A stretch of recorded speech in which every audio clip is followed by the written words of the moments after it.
So I'm speaking about burnout in all its phases, from my understanding. And it seems to me, from like a clinical and also lived perspective, when you're burning out, you're trying to kind of make it up as you go along, like figure out what's going to help you. And so I'll just kind of go from experience. Today, we have a flat tire on our car. So like it just adds to the chaos of like what's going on. And so if we're talking in a burnout context, I mean, that would be one more factor that would push me closer to the edge. I'm not that far from burnout right now. Like I'm just like, I've burnt out, so I know where that line is for me, and I know that like, because of stuff going on in my life, I'm kind of dancing on that line. So like, okay, what am I gonna do in this moment to like calm myself a bit? Okay, so I have bare feet. I'm grounding, getting into the earth. I also got some cold water. I kind of settled myself. I even worked with like what I know, kind of getting my hands on microphones. Also kind of had to make it up. You know, I had a whole carload of stuff that was going to come here. And then, oops, that didn't work out. So I saw someone in the parking lot and I was like, you look like an AudioFeed person. Are you driving to the fest right now? And they're like, yeah, we are. I'm like, cool, awesome. Like halfway here, I'm like, hi, I'm Nate. And they're like, hi. And it worked out. So, I mean, in a fundamental way, I mean, when you're burning out, you ask for help.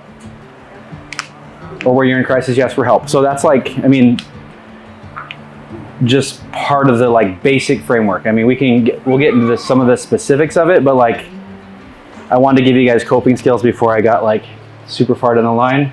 So if you're like, oh my gosh, I've reached a point where I don't think I can right this ship on my own, you ask for help and you try to ground yourself in whatever way you can. Like for me, being barefoot helps. I find that this reduces stress, helps me calm down. Quite a few years ago, I would have never done this. I would have said I was allergic to the outdoors. Literally had allergic reactions. As I worked on my mental health, my physical health's improved.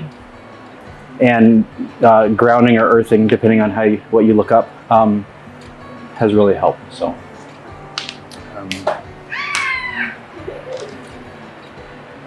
I don't think I've ever spoken off a phone with notes. I print them off. I'm like, I'm so happy with that. Then I was like, I'm gonna bring my laptop. No. So we're going this way.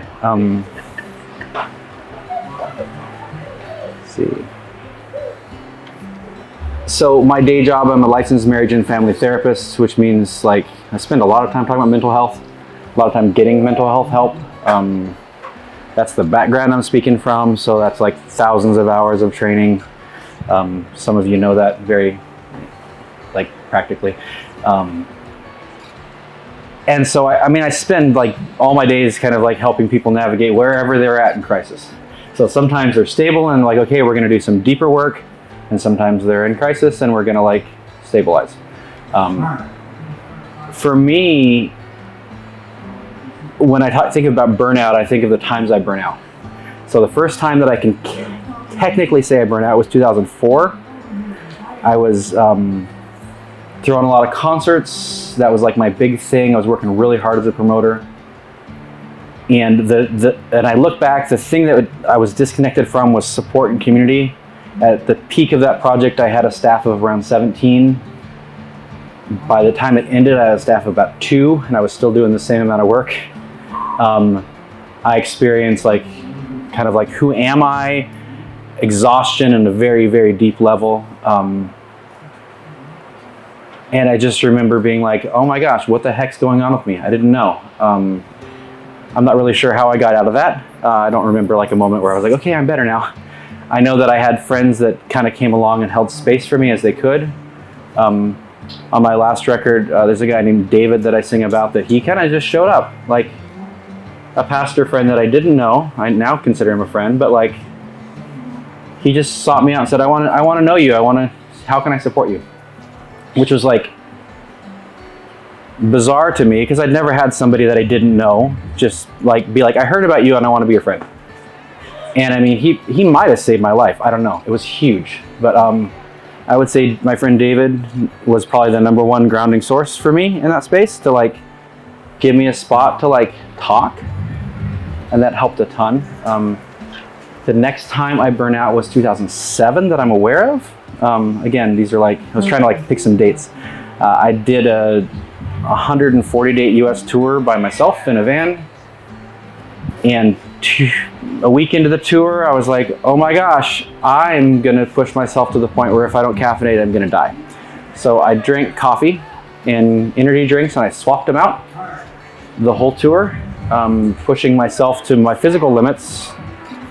At some point, my eyesight started going. I started losing my night vision. My body started shutting down. Literally, I had like reduced flexibility. I had about 8 hours in a day that could be like functional. And so I was booking my concerts in accordance with that, knowing that I had to sleep as soon as the show was done. And I'd say I was burnout, and it was affecting my body very, very seriously. When I got home, I took about 2 weeks to kind of I don't know, like my eyes came back and my body stopped, had energy again. So I'm was looking at all the burnout resources, and I think the CDC says burnout's only related to work. And I was like, I just don't agree with that. I think burnout or compound stress can be related to anything that's compounding your stress. So definitely not talking about just a work thing. Somebody asked me, is it a church thing? Well, it can be. Can also be a home thing, a family thing, a mental crisis thing, from my perspective. So.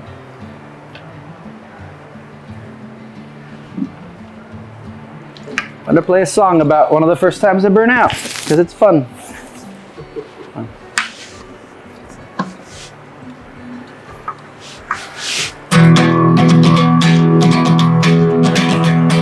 Stop to watch the seconds slip through the hourglass. Poetry on the limit, forgetting lessons past. Trying to there we go. Rushing, that's not helpful.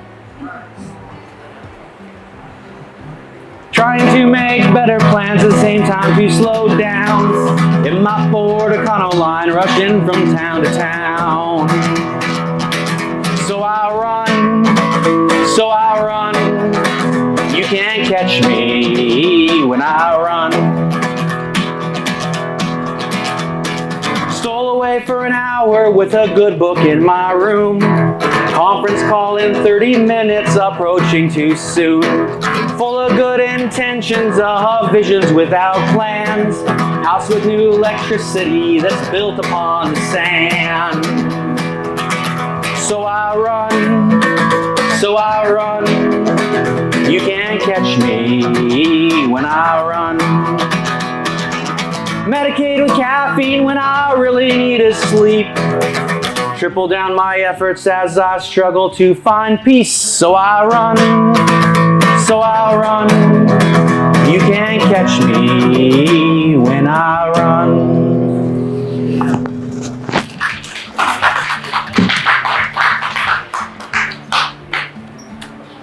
My talk is influenced heavily by two people. A guy named Ken Adams. I've read two of his books twice in the last month, and it's completely altered me. It's kind of wild. And the other person, his name's Amy Hatfield. I did an experiential therapy training with her, and it was really interesting to see what it was like to embody the need for boundaries and the need for space. So I'm not going to cite them over and over again, but if you look those two people up, I think you'll find some cool stuff.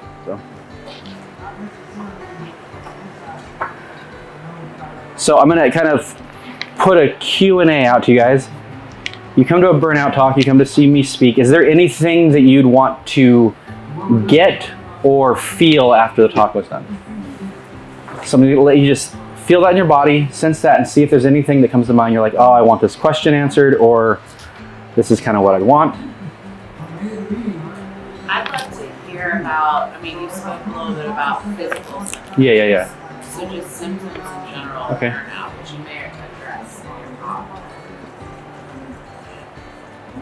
Nate, could you break down that 140 days for us, like on that tour, like how many days you took off or didn't take off, or At one point, I had like 21 days without a day off. I was just wondering, like maybe some of the particulars. Oh man, I was 140 days and 6 months. So I mean, you can do the math. There was very little rest. There's a point where I was in Alabama. I mean, I also had pneumonia for like the whole time. So like, I mean, there was all sorts of stuff going on. And I remember going to this church and being like, I need prayer. And this crotchety old guy came up and he's like, you just need a rest. I was offended. It was like, it was true. That's Like, the Lord, man. it was just like, oh man, he triggered me and I was mad. And then like, when I finally did get a week of rest in the middle of the tour, my pneumonia got better. So turns out like there was all sorts of physical stuff going on. So any other thoughts of people? This might be another talk for a different day, Yeah. but addressing the deeper issue behind what drives us Mhm. to burnout in the first place. Yeah. What we believe we need to do or be that gets us to that point. Totally. Yeah, going off of that, I would say like how to change that mindset. Mm-hmm.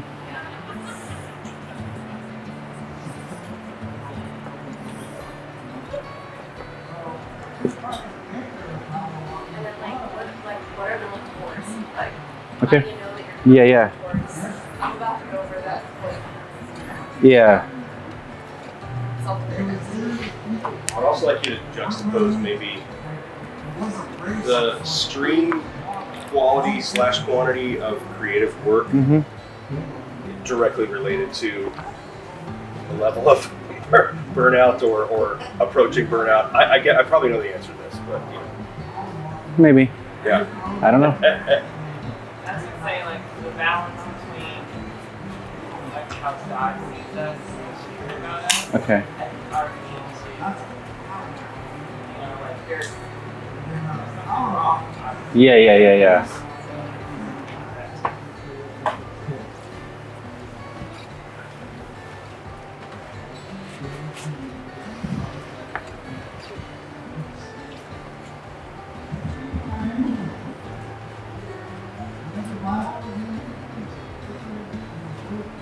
I guess I have one more on that same. Go for it. Maybe it's perfect, whatever you terms related. You know, what do you look for? Like, you know, when you feel like you're on that cliff, not just knowing like, where you need to go, but like, where do you go in scripture? Yeah. Praying, where do you, how are you presenting that way? To, Yeah. like, tips and tricks. I guess the same question. Yep, it is.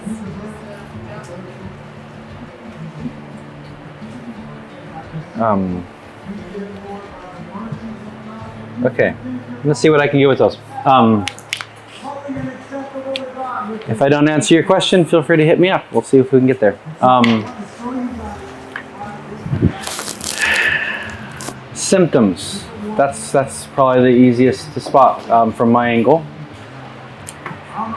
I have a 2023 date on my notes that I burnt out. I don't know where I was in burnout. I know I was rapidly getting there. With my work, I was seeing 24 clients in 3 days due to like my work's expectation and my inability to set boundaries. So I started experiencing like overwhelming dread, overwhelming stress. I started not sleeping.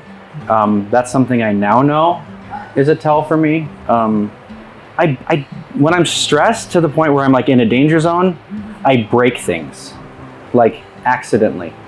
I've run my car into my garage twice. The second time when the guy came back, he's like, I feel like I've done this before. Like, yeah, me too. I'm glad it only cost $150. I mean, but even at I had an old whiteboard that I didn't know it at the time, but like, after the second time I dropped it and cracked it, I realized that was one of my stress tells. So I think learning like what is your body telling you in that moment, like, or in that season, you know, like I often talk about sleep. What are you doing like with creativity? Like I mean, I find my creativity dries up when I'm really stressed, like too far. I can also be compulsive in my creativity, so I can create like way too much in that season. So like, it's not just a black and white thing. Like I can go way overboard. I'm a recovering workaholic. That frames my story. So I can go like really hard, really far, really beyond what I should be doing. And I mean, when I first started burning out, I didn't know that. I just thought I was young and invincible. And now I realize, oh my gosh, I was actually probably doing harm to my body that I didn't know about. So those are like kind of the symptoms to look for. I would say anxiety is a symptom of approaching burnout. That was like looking at this, like again, all the notes online, like anxiety wasn't mentioned, but it's a descendant of stress to me. Like, so if like, you know, that can be a thing to watch out for. Like watch your internal world. If it starts shifting in a way that you're not comfortable with, that's probably a sign you're heading towards burnout. Isolation can be. Find out when you're coping subconsciously, when you're coping intentionally. You're like, oh my gosh, I really need a drink right now because this is a really long day. And this has been the 4th day in a row. Like, maybe that's a sign that something is out of balance. And especially once you realize that something's out of balance, like that's like, it means it's probably been out of balance for a bit. It's just kind of a funny thing that way.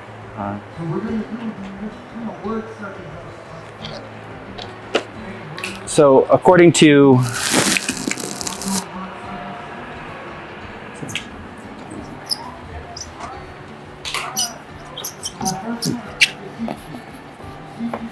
I'm going to remember all this, okay? We're totally going to just do it.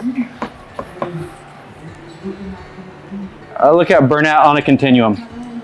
Over here, you'd have mild stress. You'd be like, oh, this is a long day. I'm totally just okay. Maybe a movie reset my week. You know, I sat down, I got to hang out with myself, and I'm okay. That's really mild.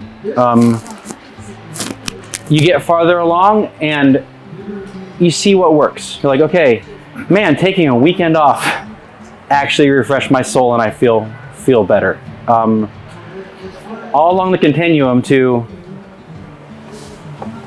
when you're really burnt out, a weekend doesn't do anything. I'd say a weekend doesn't do anything at this point for me. Like from there, it's like, you know, all bets are off as far as like my inability. I have a very low capacity to heal myself at that point. That's where I know, like, oh my, I need some help because I'm well past my capacity to kind of right this ship in terms of burnout. At that point, I mean, you'll see pastors, people with the capacity to take a sabbatical. That's intentional because they've pushed themselves to a point where they're going to need to like some time to recover. Just kind of in a technical standpoint, it takes a while. But I would say between extreme burnout and like mild burnout, I mean, there's a line you cross and then you're like, oh, I'm not getting better on my own. The thing I used to do doesn't matter anymore. I need to change it up or I need to like seek other help.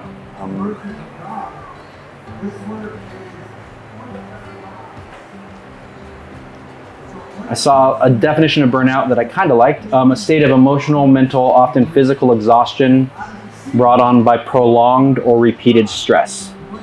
So we're talking about things that repeat over and over again. They kind of get stuck in a system. Right now, I mean, I talk to people frequently that the news, the state of the world will push them farther and farther. You know, it's like, I mean, 24-hour news cycles, I don't care what you think about politics. Like, that's not good for your mental health. Social media, like, that stuff can push you. Like, I mean, I definitely have talked to people that are like, man, your use of TikTok is like absolutely like sitting you well over a line that I would be comfortable at in terms of like stress. So that's what we're looking at. Like, so underlying burnout is stress is just there. It's like chronic stress is building. Brene Brown, who's a vulnerability researcher, has a really cool quote that I like about like when somebody in her family is at a reduced capacity, they just clear the schedule. She's like, we just clear the schedule until we're done. And Rob Bell, this pastor theologian guy, had a really similar quote. He's like, when we're at this point, when we need to rest, we just rest. And we cancel everything that's non-essential and we just stay in that space as long as we need to. I'm really bad at that. Like, I think this is technically my first vacation that I've gone on as an adult. After today, I'm on vacation. And I'm on vacation for like 8 days. And yeah, like Tessa was like, we've never done this. We've been together 17 years. I'm not good at it. So like what I'm talking about is just from learned experience. I'm much better at it than I used to be. From a person who couldn't give himself a day off to a person who's giving himself days off, there's a world of internal shift in that space. When I was on tour with Tessa, this is like a thing we did, and not proud of it, but like I couldn't give us days off. I literally physically couldn't. I would rather drive to a town nobody had heard of me to play to nobody than give us the day off. And she would be like, why don't you give us a day off? And I'm like, I can't. I physically can't do it. And so I would just compulsively fill the calendar. That was my workaholic stuff going on. That was like a real distorted sense of needing somebody else to validate my existence. Even a random dude in a bar with his back turned, like, that would rather me not be there was more important to win his attention than the person sitting next to me. It was not good.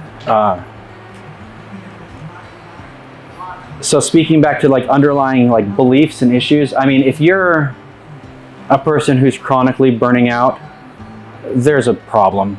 I mean, I had problems in terms of like how I saw the world, like how I needed other people to validate my existence.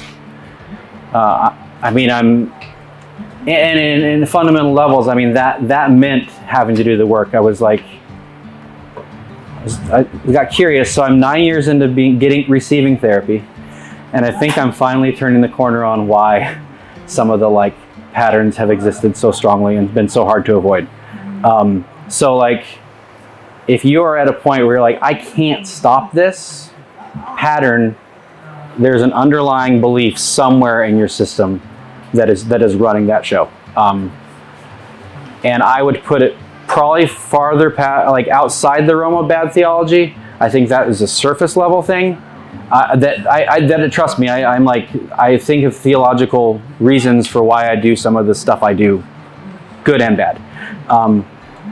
But to me, the underlying belief, say in childhood, is helping you identify with a certain broken part in scripture or a different belief. Like, I mean, boundaries in general, I mean, there's tons of scriptures that you can justify to ruin your boundaries. And there's tons of people that will ask you to ruin your boundaries all the time, especially in the church. And it always feels justifiable. Everything in a helping profession, you're going to feel guilty. Absolutely, when you say no.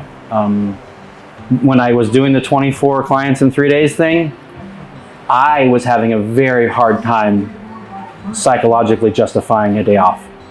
On paper, I absolutely earned it. Okay, like, I know those numbers, and I know I exceeded them, and I know I exceeded expectations from a structural standpoint. Psychologically, I could not do it.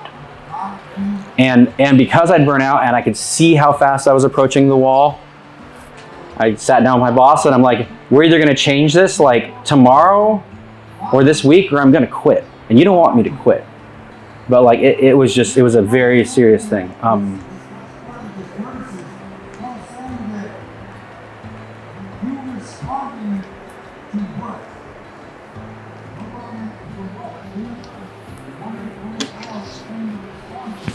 So for me, the burnout recovery process, which is long and worth defining at this point, has been a whole lot about coming to peace with the fact that I've got difficult emotions in me that I kind of fight sometimes. So this song is written from two perspectives and two voices. One that's like, man, I really need some space. And another part of me that's like, nah, you don't, man. Like, hold it together. So.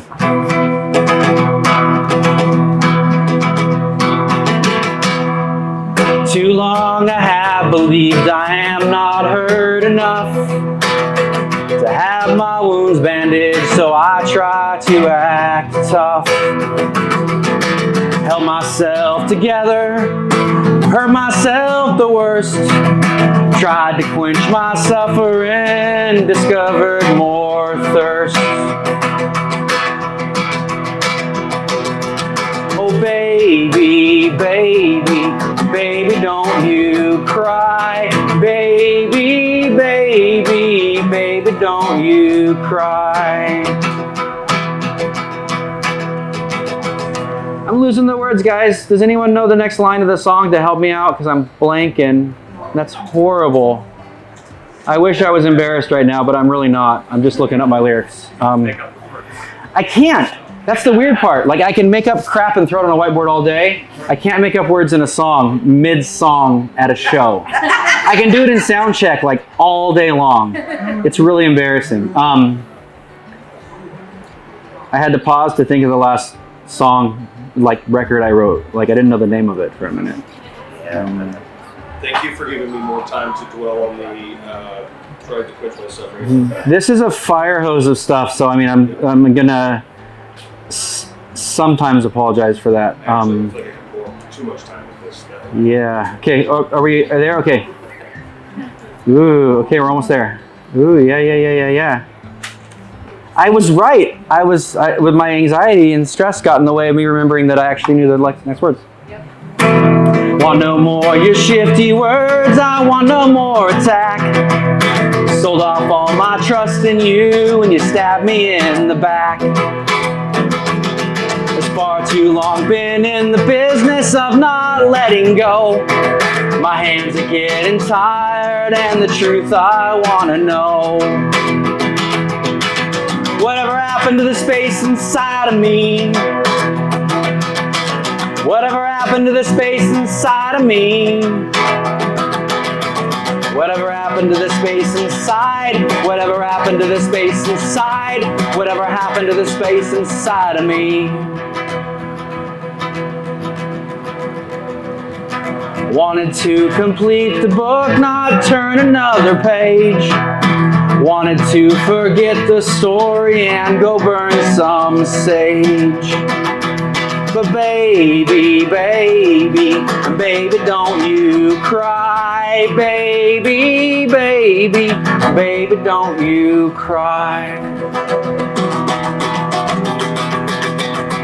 I want a space to fall apart. I want a space to fall apart. Oh baby, baby, baby, don't you cry. Baby, baby, baby, don't you cry.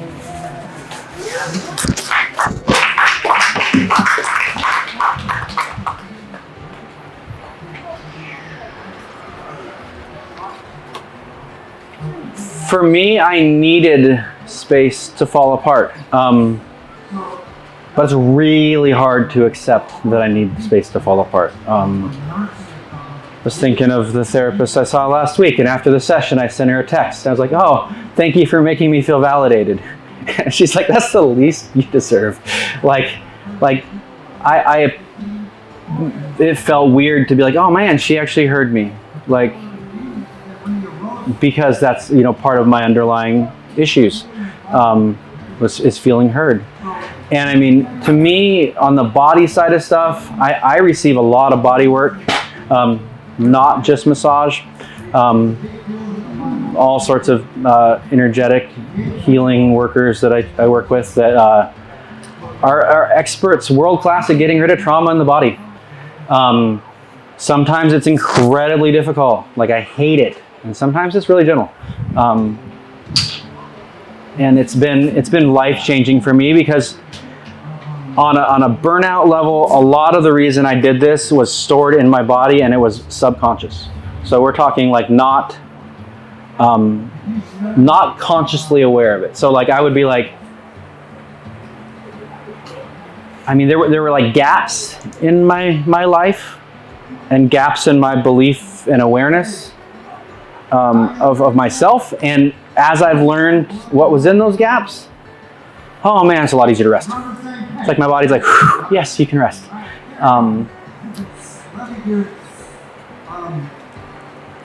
reading that whole chapter and studying. But if you're on your way to burnout, there's just different things you can do. So I talked about the weekend thing. Therapy is a good place to start. You know, if you're like, oh, I need someone to talk to that I don't know anyone, there are discount therapy options or free therapy options available. You just got to know where to look. So talk to me, talk to somebody else. Talking to a therapist is different than talking to a friend because we have technical training on how to work through some of the stuff that's going on underneath. And if you have a therapist and they don't know how to talk through what's going on underneath, talk to me again and I can make a referral. Because there are layers to this thing. There's like what I would say top-down approaches that we're given, like coping skills. How do we breathe well? How do we like let go of a thought? That's one thing. Getting it out of your body is a totally different thing. And they're radically different. People often ask about meds. I'm not a big med person, but when they are needed, they're needed. I would have had a little star that I was proud of myself for never taking meds. Then I burn out really bad, and I hit crisis and end up in the ER. It turns out I needed a bunch of meds to let myself sleep. And then to reduce my anxiety. I'm not on most of those anymore. But for that season, that was absolutely essential. So I'm not a provider that works with meds much, so that's something I would say go talk to somebody else. But like when needed, absolutely is essential, or can be. So as I think about burnout, I think about what causes burnout, what sends us that direction. And I think about beliefs, like underlying beliefs. When I couldn't give myself a day off on tour, there was an underlying belief that I couldn't do it. But it was like, I didn't know why I needed to do it. Like Tessa needing a day off wasn't enough to like convince me, which was really sad. But I didn't know that there was a part of me that needed to rest and needed that protection. So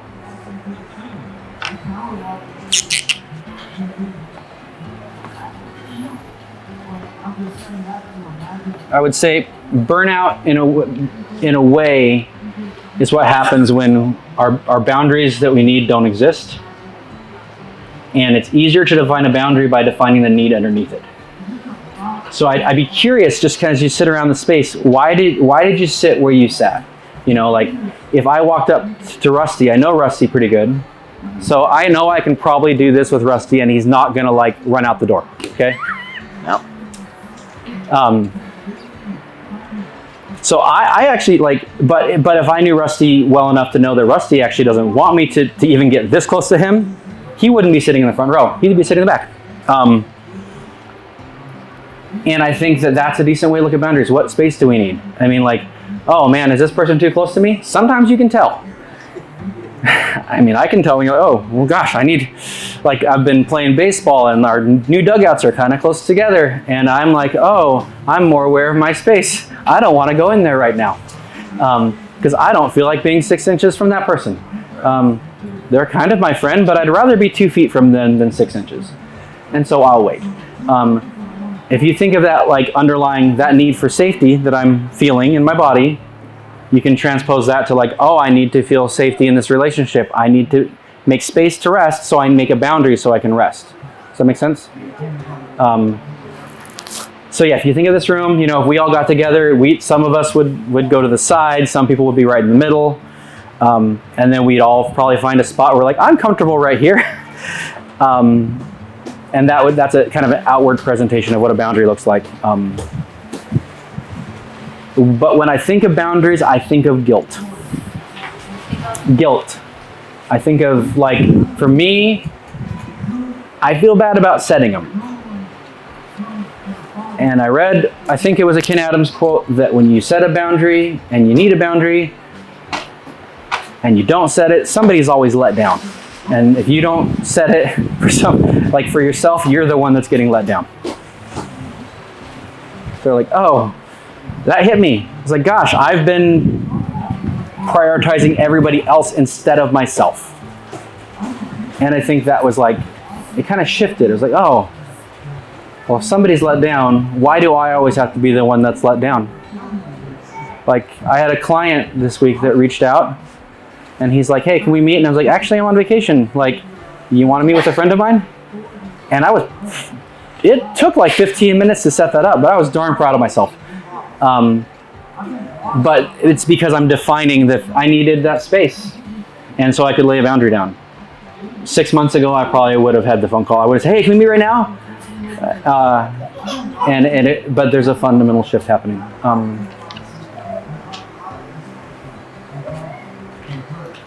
Nate, can I ask you a question about that? Yes. So, like, can you speak to, like, so, I mean, people, at least in this circle, kind of, like, there's a lot of association with what you just, that dynamic you just mentioned with, like, religious and church spaces, but also, like, from a creative standpoint, like, creative communities are sort of like that, too, where it's, like, the need to not say no. Yeah. Because you might miss an opportunity. And you don't want to, like, that self-imposition of, like, if I give up a good thing, then I'm failing at potential. Like, I feel like potential is something that causes a lot of anxiety towards burnout, which is like, you're, like, people say things in good spirit to you about, like, you have so much potential. Don't waste them. You know, like, it's an imposition on your guilt. Yeah. I mean, I think that's true. I think you nailed it. Like, creatively, like, it's a weird, like, it's a weird dynamic to be in a world that's based on opportunity and urgency, and also trying to have a balance, especially when you're not famous. I feel like when you're famous, like, and you get to a certain level where you're calling the shots, it's a different discussion. Nobody at this festival is that famous. I know the most famous people here, and they're not that famous. To where they get the luxury of just saying, I don't think I want to play that game. I'm Metallica. I don't have to show up then. Like, no, like, we're not there. So I think, like, yeah, that's a legit. And there's pros and cons. I mean, you're gonna feel guilty. You might miss an opportunity. I mean, some of my best tours I didn't go on. Like, the biggest tour of my life that would have changed my life, we had to cancel because Tess was in the hospital. Because I didn't know how to slow down, and she's not that good at it either. She had a ruptured appendix. We played 2 shows with a ruptured appendix. She rocked it. She didn't even know she was, like, her pain tolerance is crazy. I would have been on the floor crying like a baby. She was like, I kind of hurt a little bit. But we had to cancel tours. And I mean, now looking back, could I have done it? Maybe should I? I don't know. Like, but I mean, it absolutely has consequence. Because people, I think people will just be like, oh, you didn't really care. You didn't want to be there. And I mean, that's not necessarily, I think that's a distorted interpretation. But I mean, there's absolutely risk and consequence. I mean, if my client goes with my friend that's another great therapist, I lose that client. And that's 2 years of work down the drain. And that's a risk that I had to take. So, I mean, yeah, and creatively, it's totally there. Does that help that every famous person says how hard they've worked to get I mean, I just edited myself. I have some very inappropriate words to say about that. Yeah. Cool, let's hang out. Yeah. Nate, you want to say one more thing, or a couple more things about the risks that you take to make boundaries and to say no? Yeah. I do. But I'm going to sing it because that seems more appropriate. Also,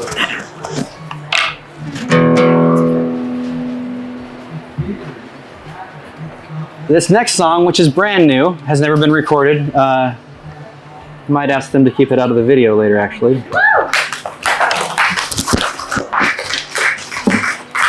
I don't know if that answers your question, but to me, setting boundaries is like the hardest freaking thing I've ever done in my life.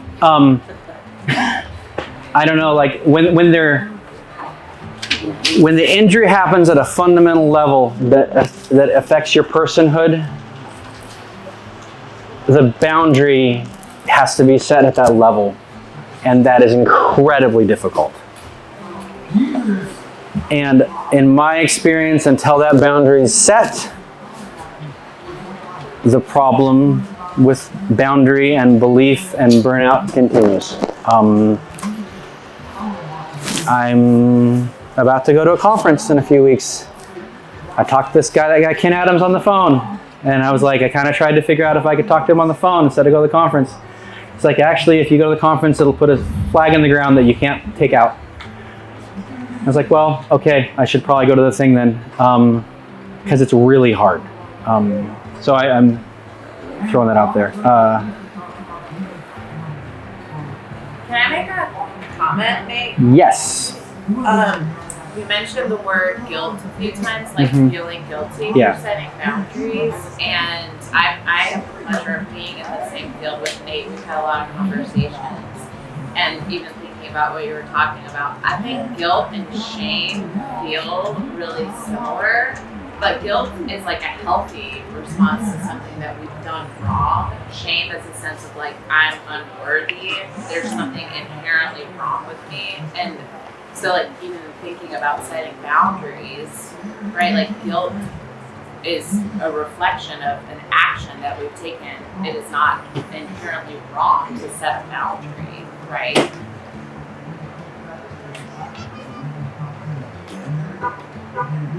So, we are probably at a bunch of different spots. I say a bunch of stuff, kind of fire hosey. We can talk later if you have more questions. Going to teach you a basic grounding exercise to kind of just let yourself settle. Think of a box. You're putting your crap in a box. Mentally, you just imagine yourself putting it in a box. You can leave it here and send it outside the tent. Our brains are really funny. They listen to this stuff like that. So think of a box. Think of whatever's coming up for you. Put it in the box. And shove it off to the side. So, if you have questions, thank you so much for having us, or me. I play at 6 o'clock tonight with my other band, Destroying It Al, and it'll be fun. We got lots of props. I've also got a copy of my book back there, and I'm going to go change a flat tire. So thank you very much for hanging out.